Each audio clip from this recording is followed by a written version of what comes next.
Howdy folks, and welcome back to the Hillbilly Kitchen. Today we're going to be making homemade cherry pie filling.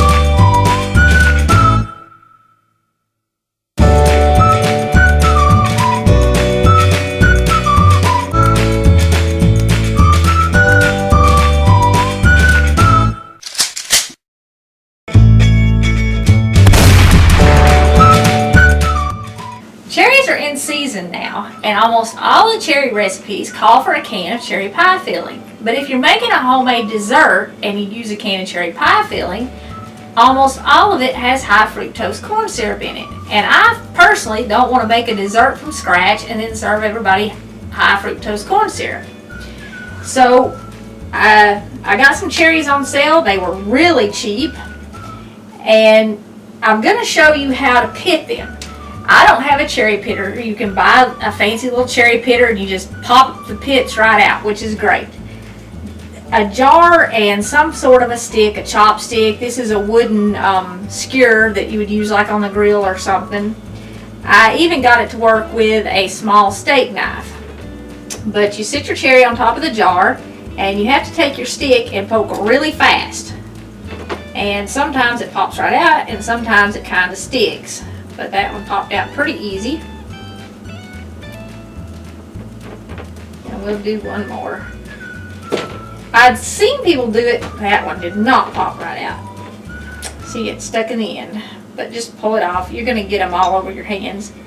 I'd seen people do this with water bottles, but I think a water bottle is too flimsy and it would collapse because it does take a little bit of pressure. So you want to find some kind of a glass bottle to do this if you use this method.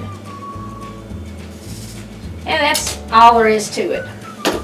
The cherry pie filling, all over your hands, is pretty simple to make.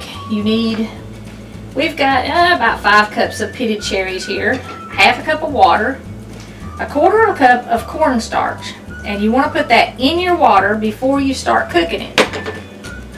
And we've got a couple tablespoons of lemon juice, and that'll keep your cherries from turning funny colors as we cook them. And we'll mix that in with the water too and stir up that cornstarch. You want to make sure you get it all dissolved good. These are sweet cherries, so I'm not adding any sugar. If you were using a real sour cherry, you might want to add some sugar. Turn your pot on medium and pour your cornstarch and water and lemon juice over it. And you're going to boil these for about 10 minutes. And you can see right here I have a lump of cornstarch left. I'm not putting that in there. If you have lumps left, leave them in your measuring cup. We're just going to stir these, like I said, heat them to a boil. Let them boil about 10 minutes. I've been cooking this for a few minutes now, and I'm starting to get some small bubbles in it.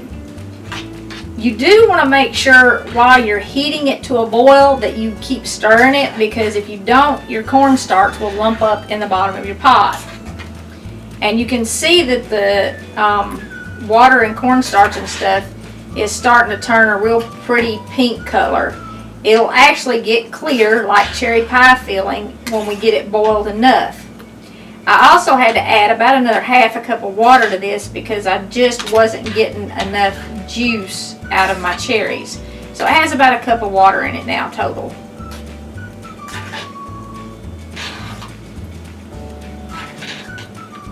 Okay, you can see now that it's getting much redder.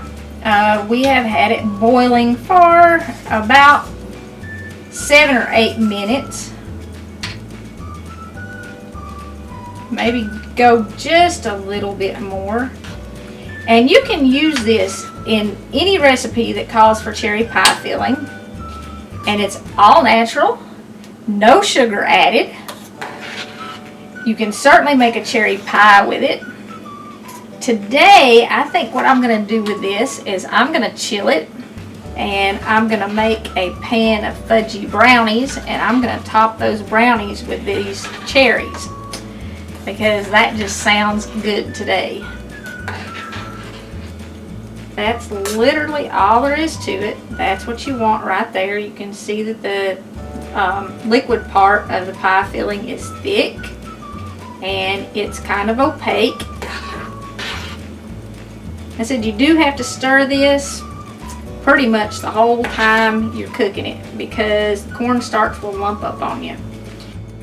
Okay, now that we've got it all cooked, we're just going to add a little bit of vanilla, about a teaspoon or teaspoon and a half, and we'll stir that in.